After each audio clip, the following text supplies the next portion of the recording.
বলে মানে মা এই বিরক্ত হয়ে একদিন বোধহয় খুব চিৎকার করে দিয়েছিল আমার ওপরে, তুই ওর সাথে এরকম মিশছিস এই জন্য এইসব করছিস। মাকে আমি বুকের মধ্যে লাথি মেরে ফেলে দিয়েছি। মার খেয়েছি মানি স্কোয়ারের মলের বাইরে।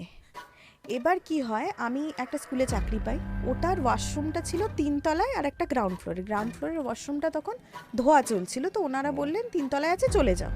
এবার যে ওয়াশরুমটা পরিষ্কার করছিলেন সেই আমাকে বলল। আমি 3 নম্বর ফ্লোরে ওয়াশরুমে যাই। এবার ওয়াশরুমের ভেতরে যখন ঢুকলাম তখন দেখলাম হট করে কয়েকটা 3-4টে বাচ্চার আওয়াজ হয় না, দৌড়ে দৌড়ে দৌড়ে দৌড়ে চলে গেল। তোমরা কি ওপরের জায়গাটা দেখেছো? ওখানে 3টে বাচ্চা কিন্তু খেলছে। হঠাৎ করে সবাই যেন আমার দিকে ভূতের মতন দেখলো, ওরে বাচ্চা খেলছে, কেউ নেই তো স্কুলে। ওইখানে 3টে বাচ্চা ছোটবেলায় নাকি 5 বছর আগে খেলা করতে গিয়ে ওপর থেকে ছাদ দিয়ে ধপধপ করে একের পর এক ঝাঁপ দিয়ে মারা যায়। এবার কি হয়েছে, আমি গেছি বাড়িতে, দেখছি ঠাকুমা এক জায়গায় বসে থাকতো, ঠাকুমার আশেপাশে গোল করে বাচ্চাগুলো ঘুরছে। তোমার বাড়িতে? হ্যাঁ, কন্টাধারে একটা মসজিদ আছে, প্রথমে মসজিদেই নিয়ে যাওয়া হয়। এই সবের মধ্যেও আমার কিন্তু ওই মানুষটার সাথে কথাবার্তা কোনো কমই নেই।